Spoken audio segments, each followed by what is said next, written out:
শৈশব থেকে কৈশোর, যৌবন থেকে বার্ধক্য, গপ্প শুনতে কার না ভালো লাগে। আর যদি সেই গপ্প হয়ে ওঠে একান্ত নিজের গপ্প, চলুন স্মৃতির পাতাকে একটু উস্কে দিয়ে শুনি বৈঠকখানার গপ্প।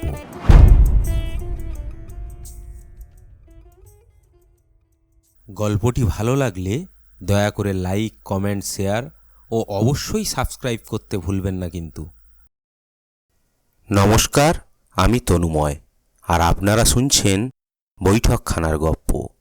আজকের গল্প রবীন্দ্রনাথ ঠাকুর রচিত সমাপ্তি।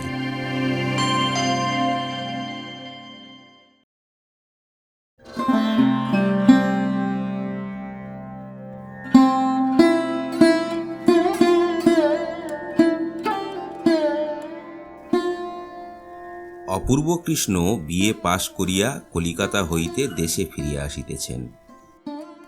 নদীটি ক্ষুদ্র, বর্ষা অন্তে প্রায় শুকাইয়া যায়।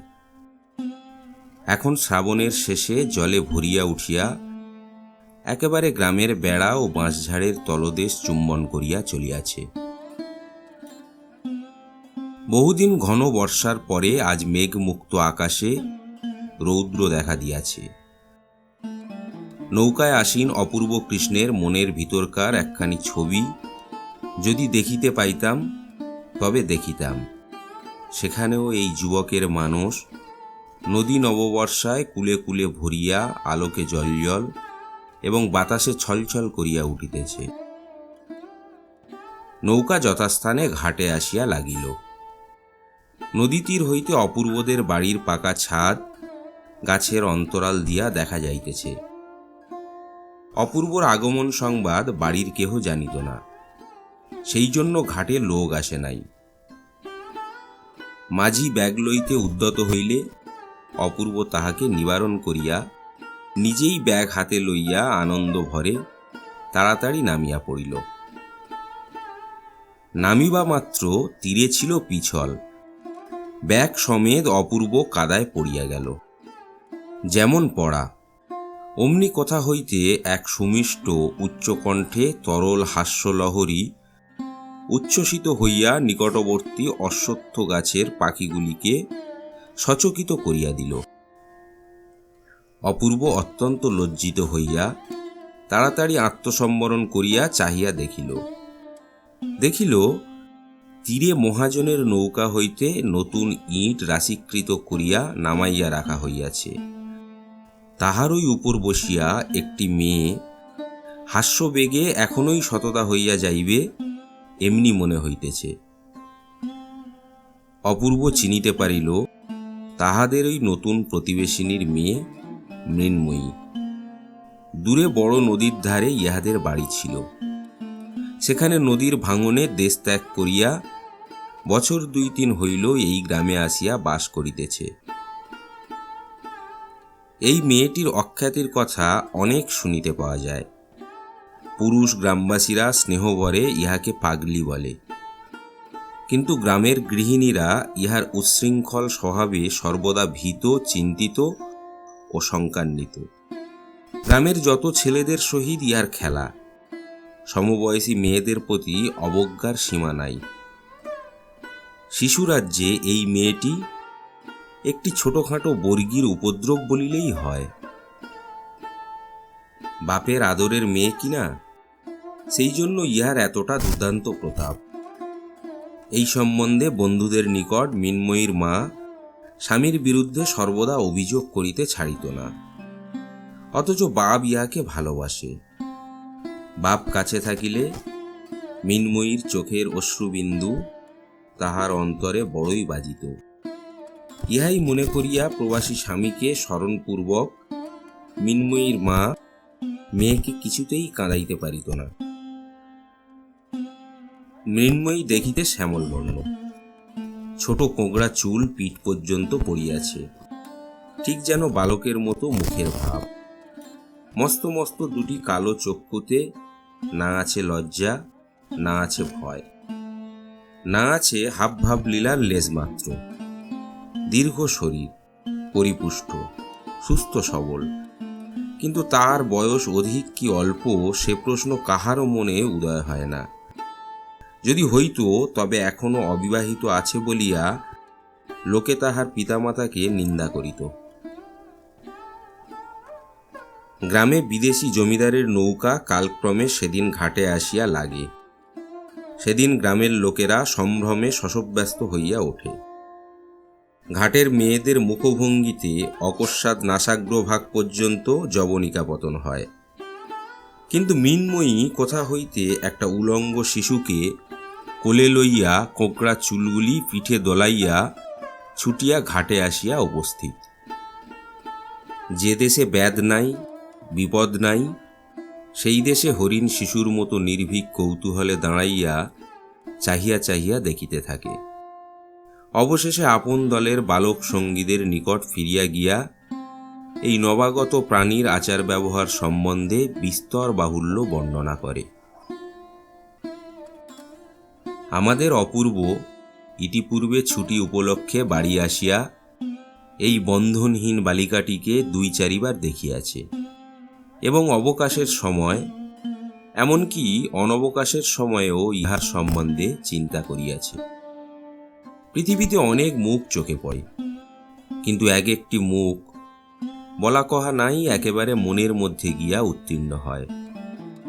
সে কেবল সৌন্দর্যের জন্য নহে, আর একটা কি গুণ আছে, সে গুণটি বোধ করি স্বচ্ছতা। অধিকাংশ মুখের মধ্যেই মনুষ্য প্রকৃতিটি আপনাকে পরিস্ফুটভাবে প্রকাশ করিতে পারে না।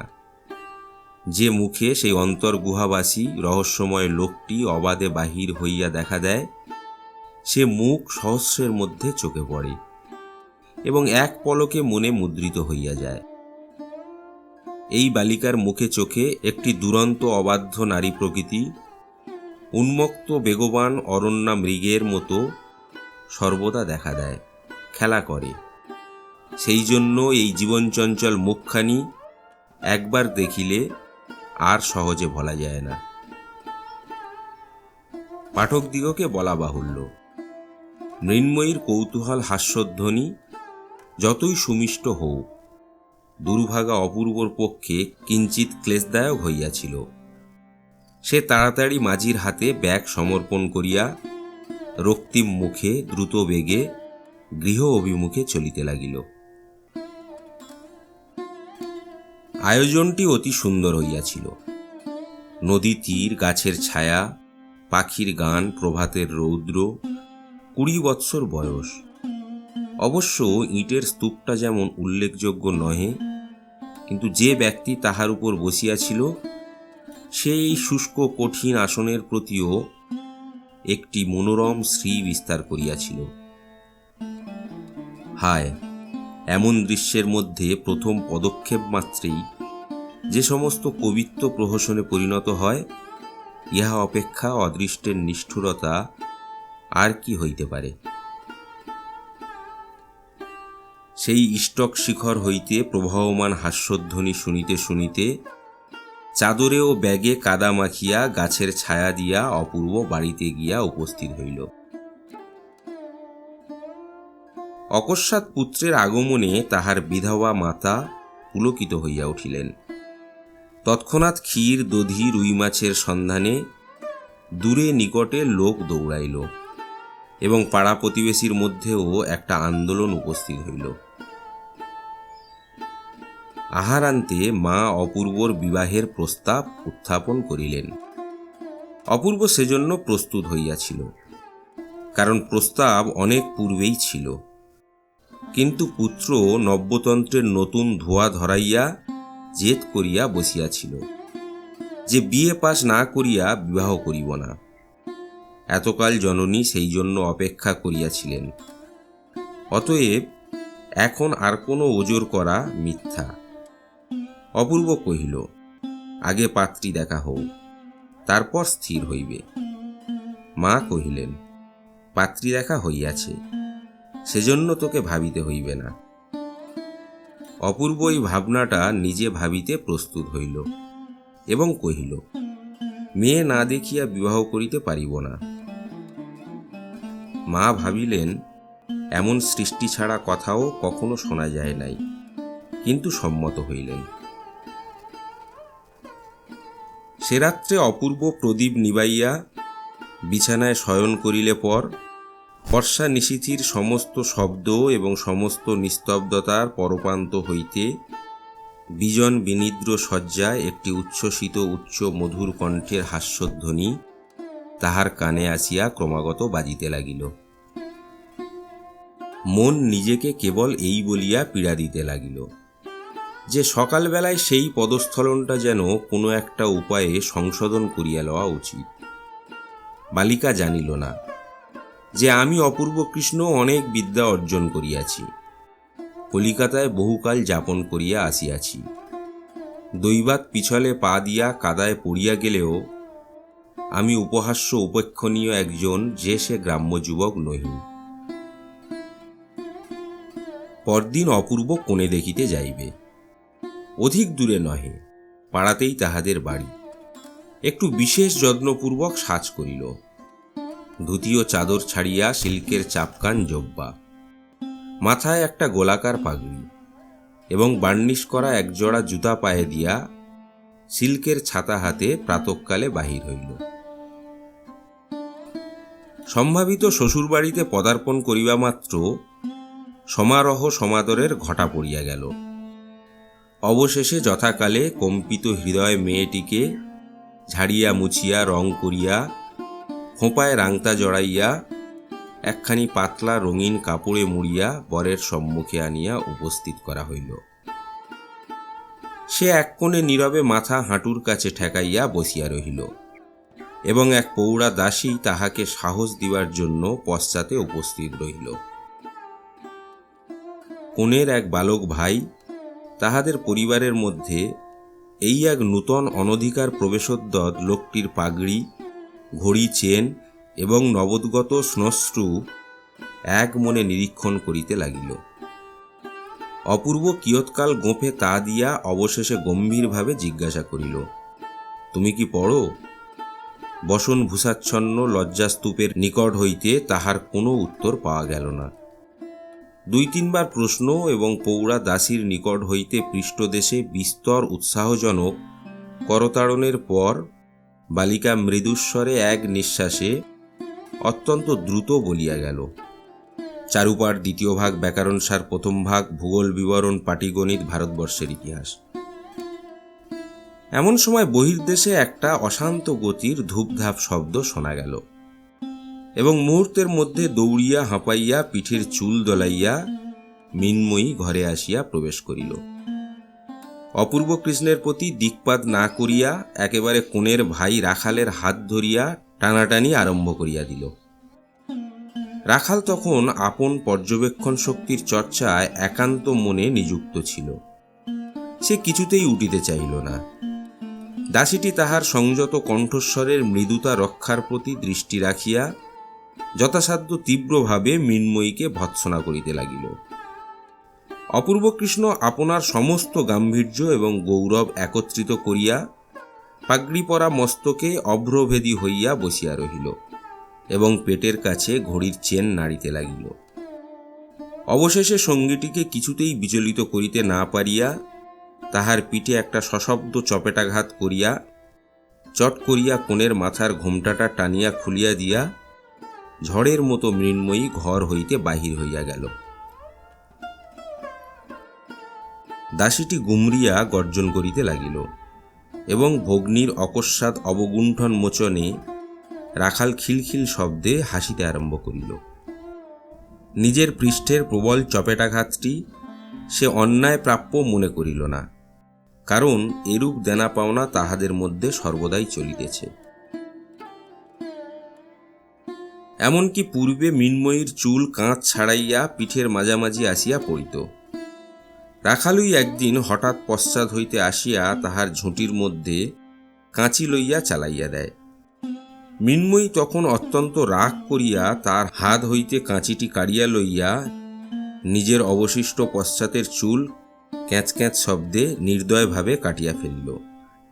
তাহার কোঁকড়া চুলের স্তবকগুলি শাখাচ্যুত কালো আঙুরের স্তূপের মতো গুচ্ছ গুচ্ছ মাটিতে পড়িয়া গেল। উভয়ের মধ্যে এরূপ শাসন প্রণালী প্রচলিত ছিল। অতঃপর এই নীরব পরীক্ষা সভা আর অধিকক্ষণ স্থায়ী হইল না। পিণ্ডাকার কন্যাটি কোনো মতে পুনশ্চ দীর্ঘাকার হইয়া দাসী সহকারে অন্তঃপুরে চলিয়া গেল। অপূর্ব পরম গম্ভীরভাবে বিরল গুম্ফ রেখায় তা দিতে দিতে উঠিয়া ঘরের বাহিরে যাইতে উদ্যত হইল। দ্বারের নিকট গিয়া দেখে বার্নিশ করা নতুন জুতা জোড়াটি যেখানে ছিল সেখানে নাই, এবং কোথায় আছে তাহাও বহু চেষ্টায় অবধারণ করা গেল না। বাড়ির লোক সকলেই বিষম বিব্রত হইয়া উঠিল এবং অপরাধীর উদ্দেশ্যে গালি ও ভৎসনা অজস্র বর্ষিত হইতে লাগিল। অনেক খোঁজা করিয়া অবশেষে অনন্যোপায় হইয়া বাড়ির কর্তার পুরাতন ছিন্ন ঢিলা চটিজোড়াটি পরিয়া প্যান্টালুন চাপকান পাগড়ি সমেত সুসজ্জিত অপূর্ব কর্দমাক্ত গ্রাম্য পথে অত্যন্ত সাবধানে চলিতে লাগিল। পুষ্করিণীর ধারে নির্জন পথপ্রান্তে আবার হঠাৎ সেই উচ্চ কণ্ঠের অজস্র হাস্যকলোচ্ছ্বাস যেন তরুপল্লবের মধ্য হইতে কৌতুকপ্রিয়া বনদেবী অপূর্বর ওই অসঙ্গত চটি জুতা জড়ার দিকে চাহিয়া হঠাৎ আর হাসি ধারণ করিয়া রাখিতে পারিল না। অপূর্ব অপ্রতিভভাবে থমকাইয়া দাঁড়াইয়া ইতস্তত নিরীক্ষণ করিতেছে। এমন সময় ঘন বন হইতে বাহির হইয়া একটি নির্লজ্জ অপরাধিনী তাহার সম্মুখে নতুন জুতা জোড়াটি রাখিয়াই পলায়নোদ্যত হইল। অপূর্ব দ্রুত বেগে দুই হাত ধরিয়া তাহাকে বন্দী করিয়া ফেলিল। মৃন্ময়ী আঁকিয়া বাঁকিয়া হাত ছাড়াইয়া পালাইবার চেষ্টা করিল, কিন্তু পারিল না। কোঁকড়া চুলে বেষ্টিত তাহার পরিপুষ্ট সহাস্য দুষ্টু মুখখানির উপরে শাখা শান্তরাল চ্যুত সূর্য কিরণ আসিয়া পড়িল। রৌদ্রোজ্জ্বল নির্মম চঞ্চল নির্ঝরিণীর দিকে অবনত হইয়া কৌতূহলী পথিক যেমন নিবিষ্ট দৃষ্টিতে তাহার তলদেশ দেখিতে থাকে, অপূর্ব তেমনি করিয়া গভীর গম্ভীর নেত্রে মৃন্ময়ীর ঊর্ধ্বোৎক্ষিপ্ত মুখের উপর তড়িৎ তরল দুটি চক্ষুর মধ্যে চাহিয়া দেখিল এবং অত্যন্ত ধীরে ধীরে মুষ্টি শিথিল করিয়া যেন যথাকর্তব্য অসম্পন্ন রাখিয়া বন্দিনীকে ছাড়িয়া দিল। অপূর্ব যদি রাগ করিয়া মৃন্ময়ীকে ধরিয়া মারিত তাহা হইলে সে কিছুতেই আশ্চর্য হইত না, কিন্তু নির্জন পথের মধ্যে এই অপরূপ নীরব শাস্তির সে কোনো অর্থ বুঝিতে পারিল না।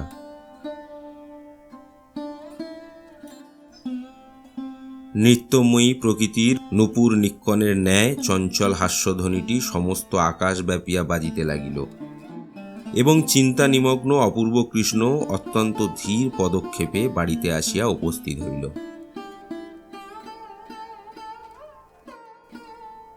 অপূর্ব সমস্ত দিন নানা ছুতা করিয়া অন্তঃপুরে মার সহিত সাক্ষাৎ করিতে গেল না। বাহিরে নিমন্ত্রণ ছিল, খাইয়া আসিল। অপূর্বর মতো এমন একজন কৃতিবিদ্য গম্ভীর ভাবুক লোক একটি সামান্য অশিক্ষিতা বালিকার কাছে আপনার লুপ্ত গৌরব উদ্ধার করিবার, আপনার আন্তরিক মাহাত্ম্যের পরিপূর্ণ পরিচয় দিবার জন্য কেন যে এতটা বেশি উৎকণ্ঠিত হইয়া উঠিবে তাহা বোঝা কঠিন। একটি পাড়াগাঁয়ের চঞ্চল মেয়ে তাহাকে সামান্য লোক মনে করিলই বা, সে যদি মুহূর্তকালের জন্য তাহাকে হাস্যস্পদ করিয়া তারপর তাহার অস্তিত্ব বিস্মৃত হইয়া রাখাল নামক একটি নির্বোধ নিরক্ষর বালকের সহিত খেলা করিবার জন্য ব্যগ্রতা প্রকাশ করে, তাহাতেই বা তাহার ক্ষতি কি? তাহার কাছে প্রমাণ করিবার অনাবশ্যক কি যে তিনি বিশ্বদ্বীপ নামক মাসিক পত্রে গ্রন্থ সমালোচনা করিয়া থাকেন এবং তাহার তোরঙ্গের মধ্যে এসেন্স, জুতারুবিনির ক্যাম্ফর, রঙিন চিঠির কাগজ এবং হারমোনিয়াম শিক্ষা বহির সঙ্গে একখানি পরিপূর্ণ খাতা নিশীথের গর্ভে ভাবী উষার ন্যায় প্রকাশ্যের প্রতীক্ষায় রহিয়াছে। কিন্তু মনকে বুঝানো কঠিন এবং এই পল্লীবাসিনী চঞ্চলা মেয়েটির কাছে শ্রীযুক্ত অপূর্ব কৃষ্ণ রায় বিয়ে কিছুতেই পরাভাব স্বীকার করিতে প্রস্তুত নহে।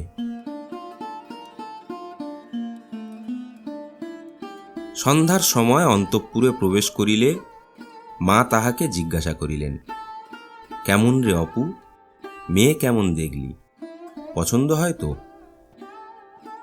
অপূর্ব কিঞ্চিৎ অপ্রতিভ হইয়া কহিল, মেয়ে দেখিয়াছি মা, ওর মধ্যে একটিকে আমার পছন্দ হইয়াছে। মা আশ্চর্য হইয়া কহিলেন, তুই আবার কটি মেয়ে দেখলি? অবশেষে অনেক ইতস্ততর পর প্রকাশ পাইল, প্রতিবেশিনী শরতের মেয়ে মৃন্ময়ীকে তাহার ছেলে পছন্দ করিয়াছে। এত লেখাপড়া শিখিয়া এমনি ছেলের পছন্দ? প্রথমে অপূর্বর পক্ষে অনেকটা পরিমাণ লজ্জা ছিল। অবশেষে মা যখন প্রবল আপত্তি করিতে লাগিলেন, তখন তাহার লজ্জা ভাঙিয়া গেল। সে রোখের মাথায় বলিয়া বসিল, মৃন্ময়ীকে ছাড়া আর কাহাকেও বিবাহ করিব না। অন্য জড়পুত্তলী মেয়েটিকে সে যতই কল্পনা করিতে লাগিল, ততই বিবাহ সম্বন্ধে তাহার বিষম বৃতৃষ্ণার উদ্রেক হইল। 2-3 দিন উভয় পক্ষের মান অভিমান, আহার অনিদ্রার পর অপূর্বই জয়ী হইল। মা মনকে বোঝাইলেন যে মৃন্ময়ী ছেলে মানুষ এবং মৃন্ময়ীর মা উপযুক্ত শিক্ষাদানে অসমর্থ। বিবাহের পর তাহার হাতে পড়িলেই তাহার স্বভাবের পরিবর্তন হইবে। এবং ক্রমশ ইহাও বিশ্বাস করিলেন যে মৃন্ময়ীর মুখখানি সুন্দর, কিন্তু তখনই আবার তাহার খর্ব কেশরাশি তাহার কল্পনা পথে উদিত হইয়া হৃদয় নৈরাশ্যে পূর্ণ করিতে লাগিল। তথাপি আশা করিলেন, দৃঢ় করিয়া চুল বাঁধিয়া এবং জবজবে করিয়া তেল লেপিয়া কালে এ ত্রুটিও সংশোধন হইতে পারিবে। পাড়ার লোক সকলেই অপূর্বর এই পছন্দটিকে অপূর্ব পছন্দ বলিয়া নামকরণ করিল। পাগলি মৃন্ময়ীকে অনেকেই ভালোবাসিত, কিন্তু তাই বলিয়া নিজের পুত্রের বিবাহযোগ্যা বলিয়া কেহ মনে করিত না। মৃন্ময়ীর বাপ ঈশান মজুমদারকে যথাকালে সংবাদ দেওয়া হইল। সে কোনো একটি স্টিমার কোম্পানির কেরানি রূপে দূরে নদী তীরবর্তী একটি ক্ষুদ্র স্টেশনে একটি ছোট্ট টিনের ছাদ বিশিষ্ট কুঠিরে মাল ওঠানো নামানো এবং টিকিট বিক্রয়ার্থে নিযুক্ত ছিল। তাহার মৃন্ময়ীর বিবাহ প্রস্তাবে 2 চক্ষু বাহিয়া জল পড়িতে লাগিল। তাহার মধ্যে কতখানি দুঃখ এবং কতখানি আনন্দ ছিল, পরিমাণ করিয়া বলিবার কোনো উপায় নাই। কন্যার বিবাহ উপলক্ষে ঈশান হেড অফিসের সাহেবের নিকট ছুটি প্রার্থনা করিয়া দরখাস্ত দিল। সাহেব উপলক্ষটা নিতান্তই তুচ্ছ জ্ঞান করিয়া ছুটি নামঞ্জুর করিয়া দিলেন। তখন পূজার সময় 1 সপ্তাহ ছুটি পাইবার সম্ভাবনা জানাইয়া সে পর্যন্ত বিবাহ স্থগিত রাখিবার জন্য দেশে চিঠি লিখিয়া দিল। কিন্তু অপূর্বর মা কহিল, এই মাসে দিন ভালো আছে, আর বিলম্বিত করিতে পারিব না। উভয়তই প্রার্থনা অগ্রাহ্য হইলে পর ব্যতীত হৃদয় ঈশান আর কোনো আপত্তি না করিয়া পূর্বমত মাল ওজন এবং টিকিট বিক্রয় করিতে লাগিল। অতঃপর মৃন্ময়ীর মা এবং পল্লীর যত বর্ষীয়সীগণ সকলে মিলিয়া ভাবী কর্তব্য সম্বন্ধে মৃন্ময়ীকে অহর্নিশ উপদেশ দিতে লাগিল। ক্রীড়াশক্তি, দ্রুত গমন, উচ্চ হাস্য, বালকদিগের সহিত আলাপ এবং ক্ষুধা অনুসারে ভোজন সম্বন্ধে সকলেই নিষেধ পরামর্শ দিয়া বিবাহটাকে বিভীষিকা রূপে প্রতিপন্ন করিতে সম্পূর্ণ কৃতকার্য হইল। উৎকণ্ঠিত শঙ্কিত হৃদয়ে মৃন্ময়ী মনে করিল তাহার যাবজ্জীবন কারাদণ্ড এবং তদবসানে ফাঁসির হুকুম হইয়াছে। সে দুষ্টু পণি ঘোড়ার মতো ঘাড় বাঁকাইয়া পিছু হটিয়া বলিয়া আসিল, আমি বিবাহ করিব না। কিন্তু তথাপি বিবাহ করিতে হইল। তারপরে শিক্ষা আরম্ভ হইল। 1 রাত্রির মধ্যে মৃন্ময়ীর সমস্ত পৃথিবী অপূর্বর মার অন্তঃপুরে আসিয়া আবদ্ধ হইয়া গেল। শাশুড়ি সংশোধন কার্যে প্রবৃত্ত হইলেন। অত্যন্ত কঠিন মুখ করিয়া কহিলেন, দেখো বাছা, তুমি কিছু আর কচি খুকি নও, আমাদের ঘরে অমন বেহায়াপনা করিলে চলিবে না। শাশুড়ি যেভাবে বলিলেন মৃন্ময়ী সেভাবে কথাটা গ্রহণ করিল না। সে ভাবিল এ ঘরে যদি না চলে তবে বুঝি অন্যত্র যাইতে হইবে। অপরাহ্নে তাহাকে আর দেখা গেল না। কোথায় গেল খোঁজ পড়িল। অবশেষে বিশ্বাসঘাতক রাখাল তাহাকে তাহার গোপন স্থান হইতে ধরাইয়া দিল। সে বটতলার রাধাকান্ত ঠাকুরের পরিত্যক্ত ভাঙা রথের মধ্যে গিয়া বসিয়াছিল। শাশুড়ি মা এবং পাড়ার সমস্ত হিতৈষীগণ মৃন্ময়ীকে যেরূপ লাঞ্ছনা করিল তাহা পাঠকগণ এবং পাঠিকাগণ সহজেই কল্পনা করিতে পারিবেন। রাত্রে ঘন মেঘ করিয়া ঝুপঝুপ শব্দে বৃষ্টি হইতে আরম্ভ হইল। অপূর্বকৃষ্ণ বিছানার মধ্যে অতি ধীরে ধীরে মৃন্ময়ীর কাছে ঈষৎ অগ্রসর হইয়া তাহার কানে কানে মৃদুস্বরে কহিল, মৃন্ময়ী, তুমি আমাকে ভালোবাসো না? মৃন্ময়ী সহজে বলিয়া উঠিল, না, আমি তোমাকে কখনোই ভালোবাসব না। তাহার যত রাগ এবং যত শাস্তিবিধান সমস্তই পঞ্জীভূত বজ্রের ন্যায় অপূর্বর মাথার উপর নিক্ষেপ করিল। অপূর্ব ক্ষুণ্ণ হইয়া কহিল, কেন, আমি তোমার কাছে কি দোষ করেছি? মৃন্ময়ী কহিল, তুমি আমাকে বিয়ে করলে কেন? এ অপরাধের সন্তোষজনক কৈফিয়ত দেওয়া কঠিন, কিন্তু অপূর্ব মনে করিল যেমন করিয়া হোক এই দুর্বোধ্য মনটিকে বশ করিতে হইবে। পরদিন শাশুড়ি মৃন্ময়ীর বিদ্রোহী ভাবের সমস্ত লক্ষণ দেখিয়া তাহাকে ঘরে দরজা বন্ধ করিয়া রাখিয়া দিল। সে নতুন পিঞ্জারাবদ্ধ পাখির মতো প্রথম অনেকক্ষণ ঘরের মধ্যে ধড়পড় করিয়া বেড়াইতে লাগিল। অবশেষে কোথাও পালাইবার কোনো পথ না দেখিয়া নিষ্ফল ক্রোধে বিছানার চাদরখানা দাঁত দিয়া ছিঁড়িয়া কুটি কুটি করিয়া ফেলিল এবং মাটির উপর উপুড় হইয়া পড়িয়া মনে মনে বাবাকে ডাকিতে ডাকিতে কাঁদিতে লাগিল। এমন সময় ধীরে ধীরে কে তাহার পাশে আসিয়া বসিল। সস্নেহে তাহার ধূলিলুণ্ঠিত চুলগুলি কপালের উপর হইতে তুলিয়া দিবার চেষ্টা করিল। মৃন্ময়ী সবলে মাথা নাড়িয়া তাহার হাত সরাইয়া দিল। অপূর্ব কানের কাছে মুখ নত করিয়া মৃদুস্বরে কহিল, আমি লুকিয়ে দরজা খুলে দিচ্ছি, এসো, আমরা খিড়কির বাগানে পালিয়ে যাই। মৃন্ময়ী প্রবল বেগে মাথা নাড়িয়া সতেজে সরোদনে কহিল, না। অপূর্ব তাহার চিবুক ধরিয়া মুখ তুলিয়া দিবার চেষ্টা করিয়া কহিল, একবার দেখো কে এসেছে। রাখাল ভূপতি মৃন্ময়ীর দিকে চাহিয়া হতবুদ্ধির ন্যায় দ্বারের কাছে দাঁড়াইয়াছিল। মৃন্ময়ী মুখ না তুলিয়া অপূর্বর হাত ঠেলিয়া দিল। অপূর্ব কহিল, রাখাল তোমার সঙ্গে খেলা করতে এসেছে, খেলতে যাবে? সে বিরক্তি উচ্ছ্বসিত স্বরে কহিল, না। রাখালও সুবিধা নয় বুঝিয়া কোনো মতে ঘর হইতে পলাইয়া হাঁপ ছাড়িয়া বাঁচিল। অপূর্ব চুপ করিয়া বসিয়া রহিল। মৃন্ময়ী কাঁদিতে কাঁদিতে শ্রান্ত হইয়া ঘুমাইয়া পড়িল। তখন অপূর্ব পা টিপিয়া বাহির হইয়া দ্বারে শিকল দিয়া চলিয়া গেল। তাহার পরদিন মৃন্ময়ী বাপের কাজ হইতে এক পত্র পাইল।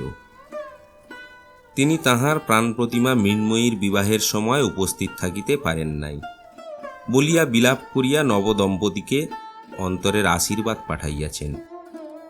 মৃন্ময়ী শাশুড়িকে গিয়া কহিল, আমি বাবার কাছে যাব। শাশুড়ি অকস্মাৎ এই অসম্ভব প্রার্থনায় তাহাকে ভর্ৎসনা করিয়া উঠিলেন। কোথায় ওর বাপ থাকে তার ঠিক নেই, বলে বাবার কাছে যাব, অনাসৃষ্টি আবদার। সে উত্তর না করিয়া চলিয়া গেল। আপনার ঘরে গিয়া দ্বার রুদ্ধ করিয়া নিতান্ত হতাশ্বাস ব্যক্তি যেমন করিয়া দেবতার কাছে প্রার্থনা করে তেমনি করিয়া বলিতে লাগিল, বাবা, আমাকে তুমি নিয়ে যাও, এখানে আমার কেউ নেই, এখানে থাকলে আমি বাঁচব না। গভীর রাত্রে তাহার স্বামী নিদ্রিত হইলে ধীরে ধীরে দ্বার খুলিয়া মৃন্ময়ী গৃহের বাহির হইল। যদিও একবার মেঘ করিয়া আসিতেছিল, তথাপি জ্যোৎস্না রাত্রে পথ দেখিবার মতো আলোক যথেষ্ট ছিল। বাপের কাছে যাইতে হইলে কোন পথ অবলম্বন করিতে হইবে মৃন্ময়ী তাহার কিছুই জানিত না। কেবল তাহার মনের বিশ্বাস ছিল, যে পথ দিয়া ডাকের পত্রবাহক রানারগঞ্জ চলে, সেই পথ দিয়া পৃথিবীর সমস্ত ঠিকানায় যাওয়া যায়। মৃন্ময়ী সেই ডাকের পথ ধরিয়া চলিতে লাগিল। চলিতে চলিতে শরীর শ্রান্ত হইয়া আসিল। রাত্রিও প্রায় শেষ হইল। বনের মধ্যে যখন উসকুস করিয়া অনিশ্চিত সুরে দুটো একটা প্রাণী ডাকিবার উপক্রম করিতেছে, অথচ নিঃসংশয়ে সময় নির্ণয় করিতে না পারিয়া ইতস্তত করিতেছে, তখন মৃন্ময়ী পথের শেষে নদীর ধারে একটা বৃহৎ বাজারের মতো স্থানে আসিয়া উপস্থিত হইল। অতঃপর কোন দিকে যাইতে হইবে ভাবিতেছে, এমন সময় পরিচিত ঝমঝম শব্দ শুনিতে পাইল। চিঠির থলে কাঁধে করিয়া ঊর্ধ্বশ্বাসে ডাকের রানাররা আসিয়া উপস্থিত হইল। মৃন্ময়ী তাড়াতাড়ি তাহার কাছে গিয়া কাতর শ্রান্ত স্বরে কহিল, কুশিগঞ্জে আমি বাবার কাছে যাব, আমাকে তুমি সঙ্গে নিয়ে চলো না? সে কহিল, কুশিগঞ্জ কোথায় আমি জানি নে। এই বলিয়া ঘাটে বাঁধা ডাক নৌকার মাঝিকে জাগাইয়া দিয়া নৌকা ছাড়িয়া দিল। তাহার দয়া করিবার বা প্রশ্ন করিবার সময় নাই। দেখিতে দেখিতে হাট এবং বাজার সজাগ হইয়া উঠিল। মৃন্ময়ী ঘাটে নামিয়া একজন মাঝিকে ডাকিয়া কহিল, মাঝি, আমাকে কুশিগঞ্জে নিয়ে যাবে? মাঝি তাহার উত্তর দিবার পূর্বেই পাশের নৌকা হইতে একজন বলিয়া উঠিল, আরে কে ও? মিনু না? তুই এখানে কোথা থেকে? মৃন্ময়ী উচ্ছ্বসিত ব্যগ্রতার সহিত বলিয়া উঠিল, বনমালী, আমি কুশিগঞ্জে বাবার কাছে যাব, আমাকে তোর নৌকায় নিয়ে চল। বনমালী তাহাদের গ্রামের মাঝি। সে সেই উচ্ছৃঙ্খল প্রকৃতি বালিকাটিকে বিলক্ষণ চিনিত। সে কহিল, বাবার কাছে যাবে? সে তো বেশ কথা, চলো, আমি তোমাকে নিয়ে যাচ্ছি। মৃন্ময়ী নৌকায় উঠিল। মাঝি নৌকা ছাড়িয়া দিল। মেঘ করিয়া মুষলধারে বৃষ্টি আরম্ভ হইল। ভাদ্র মাসের পূর্ণ নদী ফুলিয়া ফুলিয়া নৌকা দোলাইতে লাগিল। মৃন্ময়ীর সমস্ত শরীর নিদ্রায় আচ্ছন্ন হইয়া আসিল। আঁচল পাতিয়া সে নৌকার মধ্যে শয়ন করিল এবং এই দুরন্ত বালিকা নদী দোলায় প্রকৃতির স্নেহপালিত শান্ত শিশুটির মতো অকাতরে ঘুমাইতে লাগিল। জাগিয়া উঠিয়া দেখিল, সে তাহার শ্বশুর বাড়িতে খাটে শুইয়া আছে। তাহাকে জাগ্রত দেখিয়া ঝি বকিতে আরম্ভ করিল। ঝির কণ্ঠস্বরে শাশুড়ি আসিয়া অত্যন্ত কঠিন কঠিন করিয়া বলিতে লাগিলেন। মৃন্ময়ী বিস্ফোরিত নেত্রে নীরবে তাহার মুখের দিকে চাহিয়া রহিল। অবশেষে তিনি যখন তাহার বাপের শিক্ষাদোষের উপর কটাক্ষ করিয়া বলিলেন, তখন মৃন্ময়ী দ্রুত পদে পাশের ঘরে প্রবেশ করিয়া ভিতর হইতে শিকল বন্ধ করিয়া দিল। অপূর্ব লজ্জার মাথা খাইয়া মাকে আসিয়া বলিল, মা, বউকে দু একদিনের জন্যে একবার বাপের বাড়ি পাঠিয়ে দিতে দোষ কি?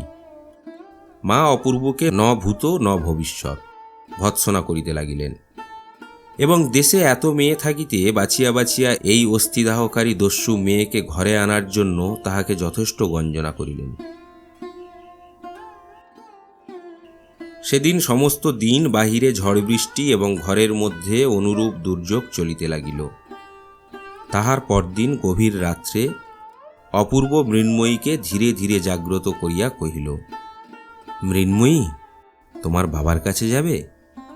মৃন্ময়ী সবেগে অপূর্বর হাত চাপিয়া ধরিয়া সচকিত হইয়া কহিল, যাব। অপূর্ব চুপি চুপি কহিল, তবে এসো, আমরা দুজনে আস্তে আস্তে পালিয়ে যাই, আমি ঘাটে নৌকা ঠিক করে রেখেছি। মৃন্ময়ী অত্যন্ত সকৃতজ্ঞ হৃদয়ে একবার স্বামীর মুখের দিকে চাহিল। তারপর তাড়াতাড়ি উঠিয়া কাপড় ছাড়িয়া বাহির হইবার জন্য প্রস্তুত হইল। অপূর্ব তাহার মাতার চিন্তা দূর করিবার জন্য একখানি পত্র রাখিয়া দুইজনে বাহির হইল। মৃন্ময়ী সেই অন্ধকার রাত্রে জনশূন্য নিস্তব্ধ নির্জন গ্রাম্য পথে এই প্রথম স্বেচ্ছায় আন্তরিক নির্ভরের সহিত স্বামীর হাত ধরিল। তাহার হৃদয়ের আনন্দ উদ্বেগ সেই সুকোমল স্পর্শযোগে তাহার স্বামীর শিরার মধ্যে সঞ্চারিত হইতে লাগিল। নৌকা সেই রাত্রেই ছাড়িয়া দিল। অশান্ত হর্ষোচ্ছ্বাস সত্ত্বেও অনতি বিলম্বেই মৃন্ময়ী ঘুমাইয়া পড়িল। পরদিন কি মুক্তি, কি আনন্দ! দুই ধারে কত গ্রাম বাজার শস্যক্ষেত্র বন, দুই ধারে কত নৌকা যাতায়াত করিতেছে। মৃন্ময়ী প্রত্যেক তুচ্ছ বিষয়ে স্বামীকে সহস্রবার করিয়া প্রশ্ন করিতে লাগিল। ওই নৌকায় কি আছে? উহারা কোথা হইতে আসিয়াছে? এই জায়গার নাম কি? এমন সকল প্রশ্ন যাহার উত্তর অপূর্ব কোনো কলেজের বহিতে পায় নাই এবং যাহা তাহার কলিকাতার অভিজ্ঞতায় কুলিয়া ওঠে না। বন্ধুগণ শুনিয়া লজ্জিত হইবেন। অপূর্ব এই সকল প্রশ্নের প্রত্যেকটারই উত্তর করিয়াছিল এবং অধিকাংশ উত্তরের সহিত সত্যের ঐক্য হয় নাই। যথা সে তিলের নৌকাকে তিসির নৌকা, পাঁচবেড়েকে নারায়ণগড় এবং মুন্সেফের আদালতকে জমিদারি কাছারি বলিতে কুণ্ঠিত বোধ করে নাই এবং এই সমস্ত ভ্রান্ত উত্তরে বিশ্বস্ত হৃদয় প্রশ্নকারিণীর সন্তোষের তিলমাত্র ব্যাঘাত জন্মায় নাই। পরদিন সন্ধ্যাবেলায় নৌকা কুশিগঞ্জে গিয়া পৌঁছিল। টিনের ঘরে একখানি ময়লা চৌকা কাঁচের লণ্ঠনে তেলের বাতি জ্বালাইয়া ছোট ডেস্কের উপর একখানি চামড়ায় বাঁধা মস্ত খাতা রাখিয়া গা খোলা ঈশানচন্দ্র টুলের উপর বসিয়া হিসাব লিখিতেছিলেন। এমন সময় নবদম্পতি ঘরের মধ্যে প্রবেশ করিল। মৃন্ময়ী ডাকিল, বাবা! সে ঘরে এমন কণ্ঠধ্বনি এমন করিয়া কখনো ধ্বনিত হয় নাই। ঈশানচন্দ্রের চোখ দিয়া দরদর করিয়া অশ্রু পড়িতে লাগিল।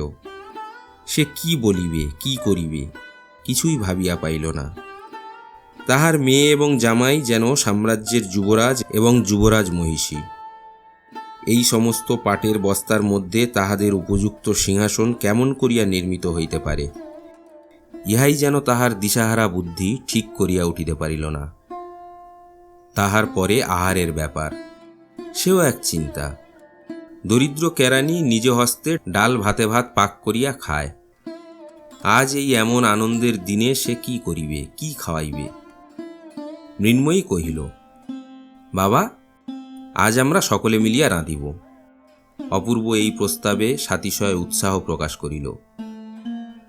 ঘরের মধ্যে স্থানাভাব, লোকাভাব, অন্নাভাব, কিন্তু ক্ষুদ্র ছিদ্র হইতে ফোয়ারা যেমন চতুর্গুণ বেগে উত্থিত হয়, তেমনি দারিদ্র্যের সংকীর্ণ মুখ হইতে আনন্দ পরিপূর্ণ ধারায় উচ্ছ্বসিত হইতে লাগিল। এমনি করিয়া 3 দিন কাটিল। 2 বেলা নিয়মিত স্টিমার আসিয়া লাগে। কত লোক, কত কোলাহল। সন্ধ্যাবেলায় নদী তীর একেবারে নির্জন হইয়া যায়। তখন কি অবাধ স্বাধীনতা, এবং 3 জনে মিলিয়া নানা প্রকারের জোগাড় করিয়া ভুল করিয়া এক করিতে আর এক করিয়া তুলিয়া রাঁধা বাড়া। তাহার পরে মৃন্ময়ীর বলয় ঝঙ্কৃত স্নেহহস্তের পরিবেশনে শ্বশুর জামাতার একত্রে আহার এবং গৃহিণীপনার সহস্র ত্রুটি পরিদর্শনপূর্বক মৃন্ময়ীকে পরিহাস ও তাহা লইয়া বালিকার আনন্দ কলহ এবং মৌখিক অভিমান। অবশেষে অপূর্ব জানাইল, আর অধিক দিন থাকা উচিত হয় না। মৃন্ময়ী করুণ স্বরে আরও কিছুদিন সময় প্রার্থনা করিল। ঈশান কহিল, কাজ নাই।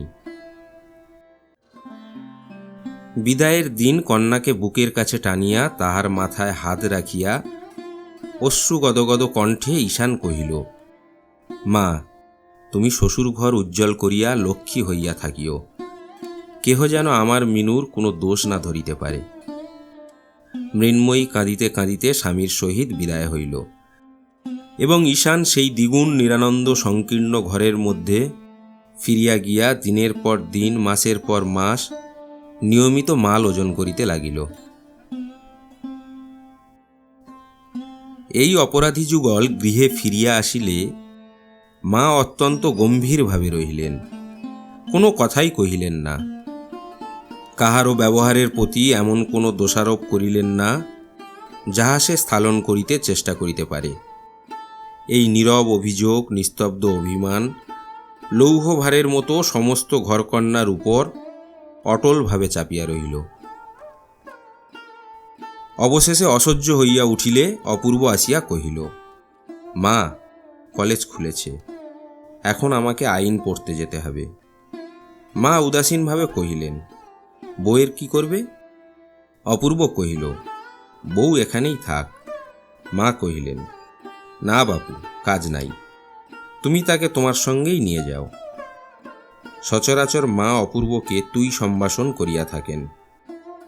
অপূর্ব অভিমান ক্ষুণ্ণ স্বরে কহিল, আচ্ছা। কলিকাতা যাইবার আয়োজন পড়িয়া গেল। যাইবার আগের রাত্রে অপূর্ব বিছানায় আসিয়া দেখিল মৃন্ময়ী কাঁদিতেছে। হঠাৎ তাহার মনে আঘাত লাগিল। বিষণ্ণ কণ্ঠে কহিল, মৃন্ময়ী, আমার সঙ্গে কলকাতায় যেতে তোমার ইচ্ছা করছে না? মৃন্ময়ী কহিল, না। অপূর্ব জিজ্ঞাসা করিল, তুমি আমাকে ভালোবাসো না? এ প্রশ্নের কোনো উত্তর পাইল না। অনেক সময় এই প্রশ্নটির উত্তর অতিশয় সহজ, কিন্তু আবার এক সময় ইহার মধ্যে মনস্তত্ত্ব ঘটিত এত জটিলতার সংস্রব থাকে যে বালিকার নিকট হইতে তাহার উত্তর প্রত্যাশা করা যায় না।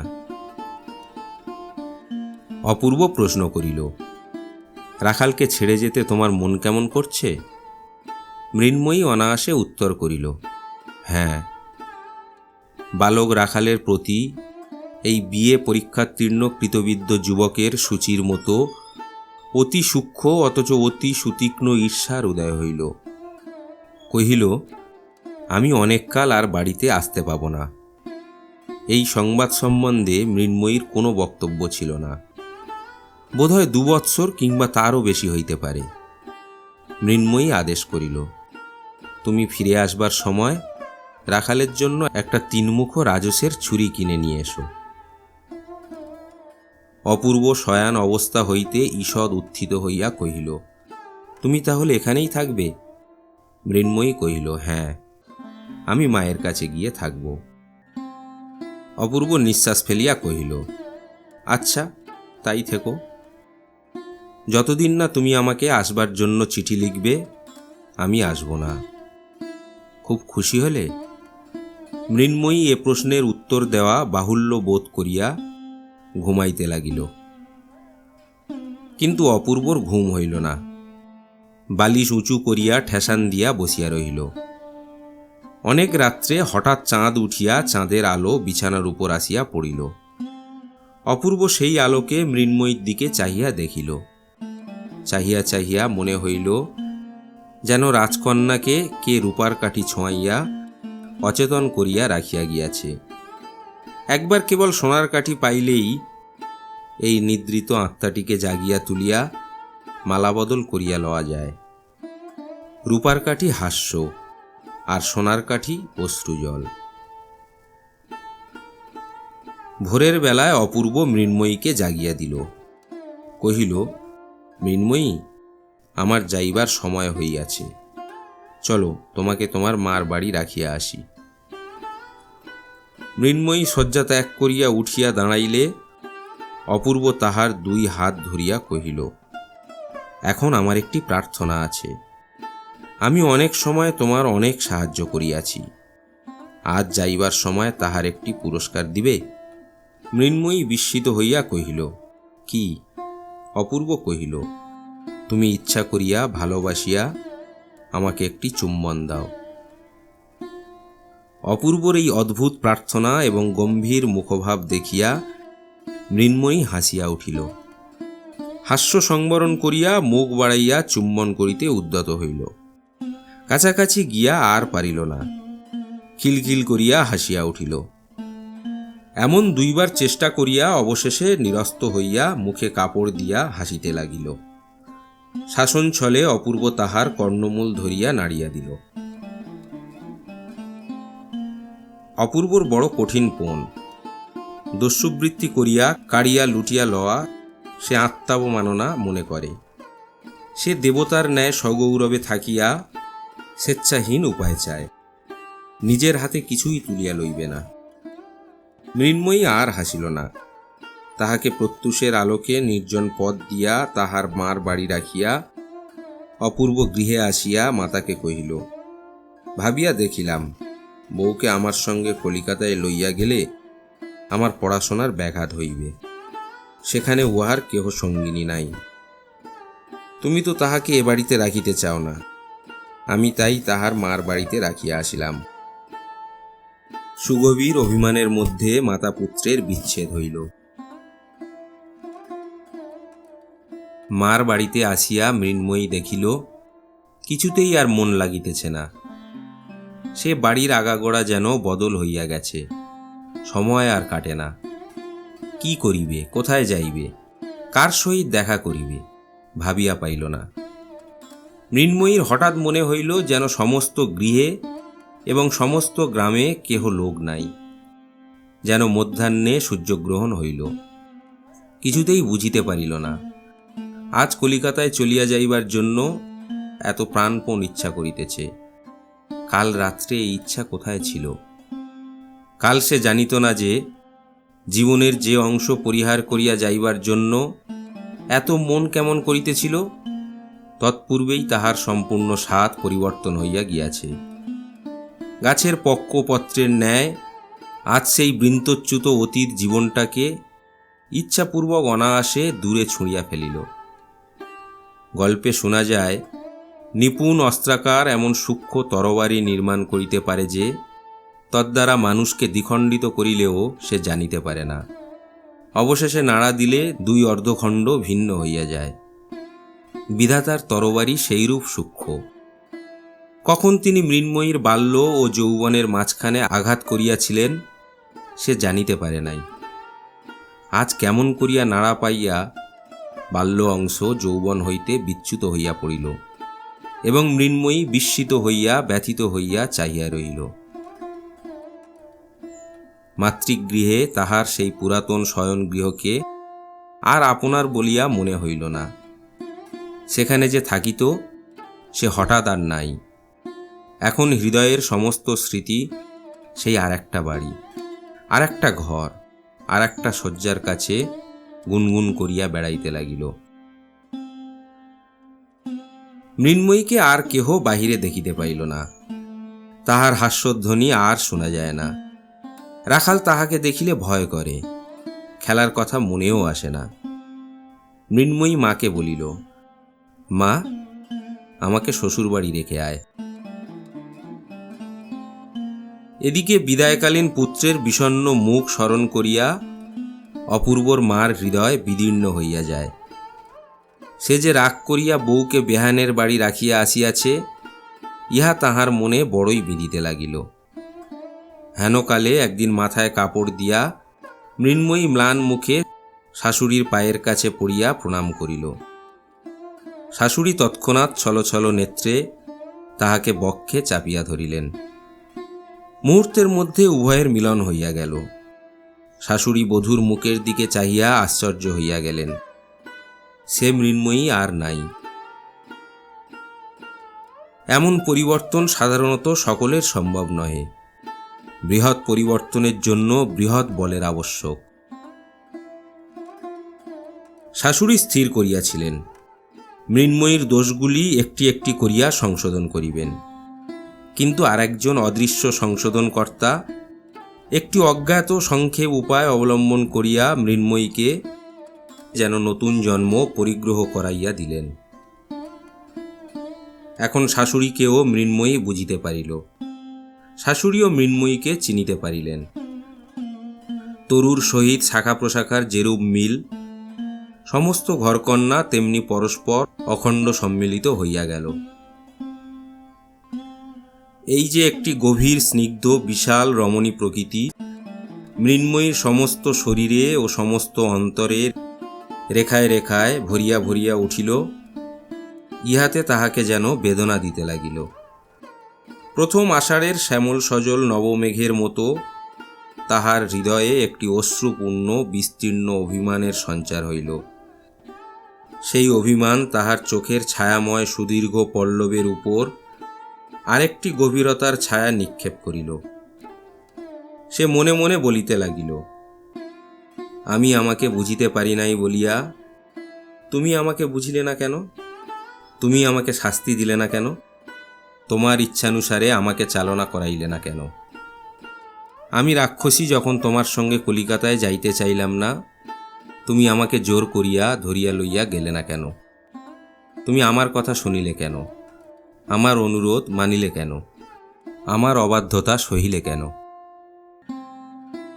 তাহার পর অপূর্ব যেদিন প্রভাতে পুষ্করিণী তীরের নির্জন পথে তাহাকে বন্দী করিয়া কিছু না বলিয়া একবার কেবল তাহার মুখের দিকে চাহিয়াছিল, সেই পুষ্করিণী, সেই তরুতল, সেই পথ, সেই প্রভাতের রৌদ্র এবং সেই হৃদয় ভারাবনত গভীর দৃষ্টি তাহার মনে পড়িল এবং হঠাৎ সে তাহার সমস্ত অর্থ বুঝিতে পারিল।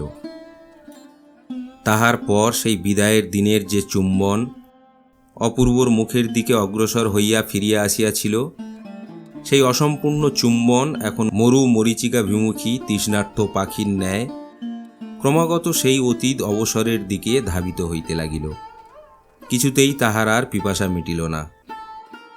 এখন থাকিয়া থাকিয়া মনে কেবল উদয় হয়, আহা, অমুক সময়টিতে যদি এমনি করিতাম, অমুক প্রশ্নের যদি এই উত্তর দিতাম, তখন যদি এমন হইত।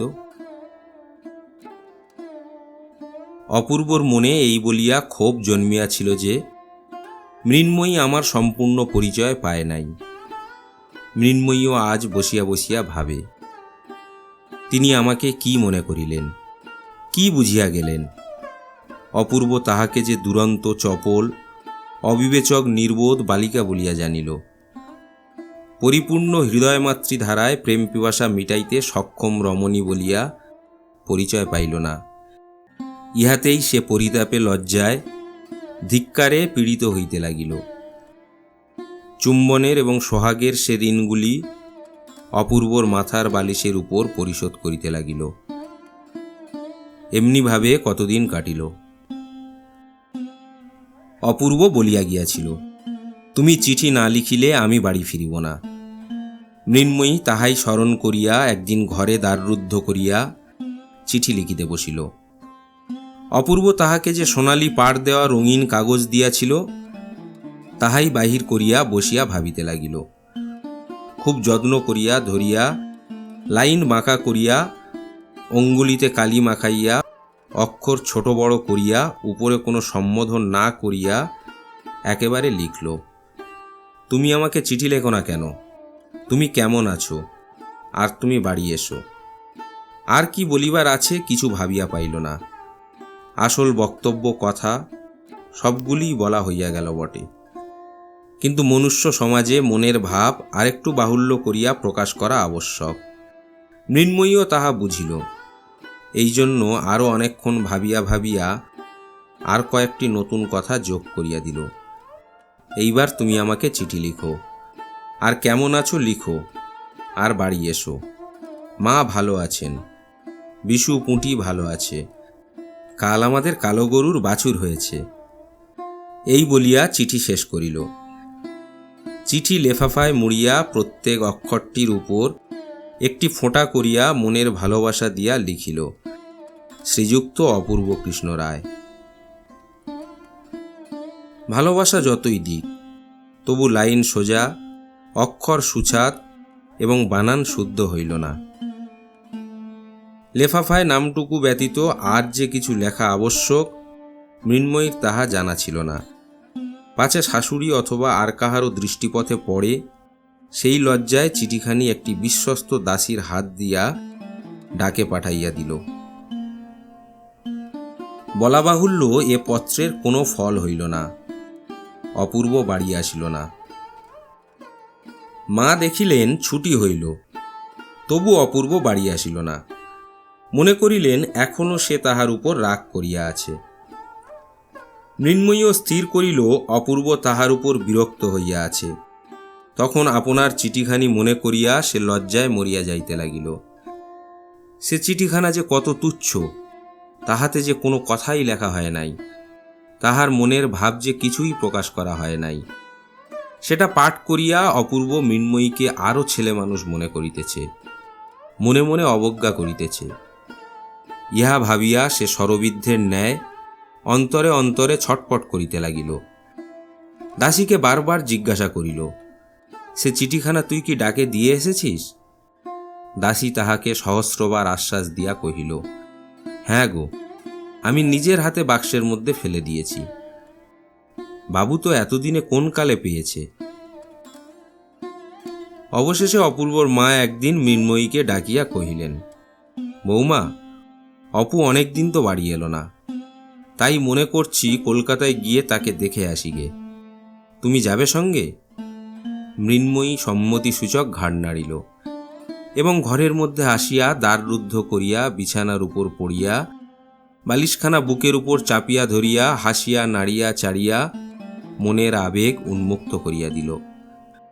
তাহার পর ক্রমে গম্ভীর হইয়া বিষণ্ণ হইয়া আশঙ্কায় পরিপূর্ণ হইয়া বসিয়া কাঁদিতে লাগিল।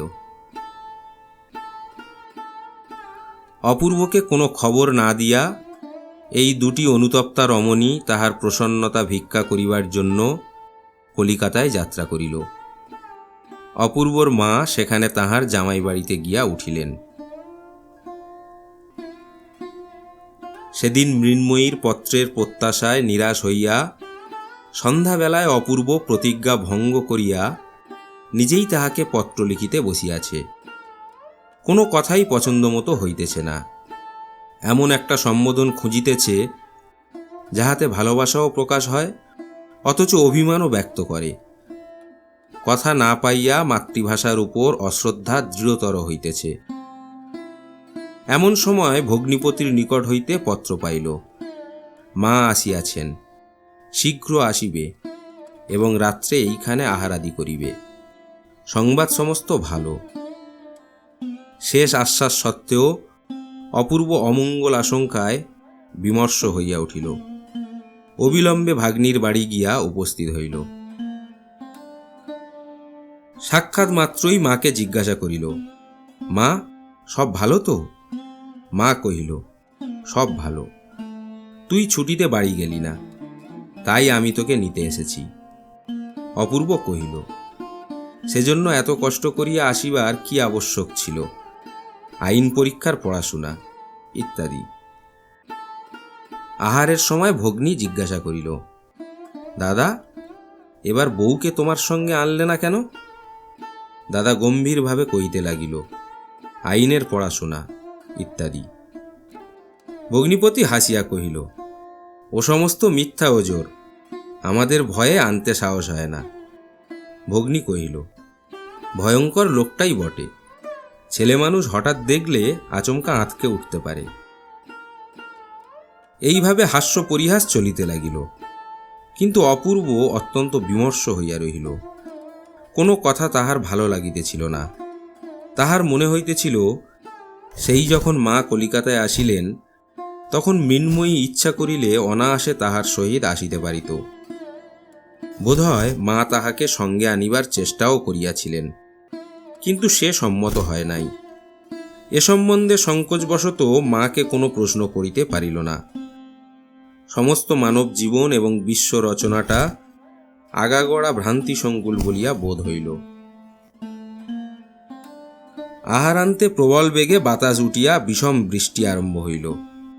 ভগ্নী কহিল, দাদা, আজ আমাদের এখানেই থেকে যাও। দাদা কহিল, না, বাড়ি যেতে হবে, কাজ আছে। ভগ্নিপতি কহিল, রাত্রে তোমার আবার এত কাজ কিসের? এখানে এক রাত্রি থেকে গেলে তোমার তো কারোর কাছে জবাবদিহি করতে হবে না। তোমার ভাবনা কি? অনেক পীড়াপিড়ির পর বিস্তর অনিচ্ছা সত্ত্বেও অপূর্ব সে রাত্রি থাকিয়া যাইতে সম্মত হইল। ভগিনী কহিল, দাদা, তোমাকে শ্রান্ত দেখাচ্ছে, তুমি আর দেরি করো না, চলো শুতে চলো। অপূর্বরও সেই ইচ্ছা। শয্যাতলে অন্ধকারের মধ্যে একলা হইতে পারিলে বাঁচে। কথার উত্তর প্রত্যুত্তর করিতে ভালো লাগিতেছে না। শয়নগৃহের দ্বারে আসিয়া দেখিল ঘর অন্ধকার। ভগিনী কহিল, বাতাসে আলো নিভে গেছে দেখছি, তা আলো এনে দেব কি দাদা? অপূর্ব কহিল, না, দরকার নেই, আমি রাত্রে আলো রাখিনে। ভগ্নী চলিয়া গেলে অপূর্ব অন্ধকারে সাবধানে খাটের অভিমুখে গেল। খাটে প্রবেশ করিতে উদ্যত হইতেছে, এমন সময়ে হঠাৎ বলয় নিক্কণ শব্দে একটি সুকোমল বাহুপাশ তাহাকে সুকঠিন বন্ধনে বাঁধিয়া ফেলিল এবং একটি পুষ্পপুটতুল্য ওষ্ঠাধর দস্যুর মতো আসিয়া পড়িয়া অবিরল অশ্রুজল সিক্ত আবেগপূর্ণ চুম্বনে তাহাকে বিস্ময় প্রকাশের অবসর দিল না। অপূর্ব প্রথমে চমকিয়া উঠিল, তাহার পর বুঝিতে পারিল অনেক দিনের একটি হাস্যবাধায় অসম্পন্ন চেষ্টা আজ অশ্রু জলধারায় সমাপ্ত হইল। আশ্বিন 1310।